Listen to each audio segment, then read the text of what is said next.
ബീഹാർ തിരഞ്ഞെടുപ്പിലെ ഏറ്റവും ശ്രദ്ധേയമായ സംഭവ വികാസങ്ങളിലൊന്ന് മൈഥിലി താക്കൂറിന്റെ വിജയമായിരുന്നു.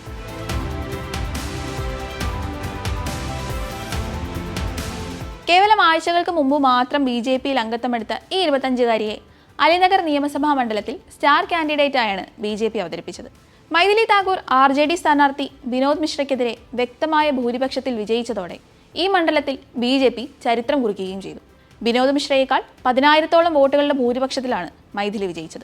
അലിനഗർ നിയമസഭാ സീറ്റിനെ സംബന്ധിച്ചിടത്തോളം ഈ വിജയം ഒരു നാഴികക്കല്ലാണ്. 2008-ൽ മണ്ഡലം രൂപീകൃതമായ ശേഷം ആദ്യമായാണ് BJPക്ക് ഇവിടെ നിന്ന് ഒരു MLA ലഭിക്കുന്നത്. അങ്ങനെ മുസ്ലിം ഭൂരിപക്ഷമുള്ള അലിനഗറിൽ വിജയിക്കുന്ന ആദ്യ BJP സ്ഥാനാർത്ഥി എന്ന നേട്ടവും മൈഥിലിക്ക് സ്വന്തം. ഇൻസ്റ്റാഗ്രാമിൽ 63 ലക്ഷത്തോളം ഫോളോവേഴ്സുള്ള മൈഥിലിയെ അലിനഗറിലെ ജനങ്ങളും പിന്തുടരുമെന്ന കൃത്യമായ കണക്കുകൂട്ടൽ BJPക്കുണ്ടായിരുന്നു.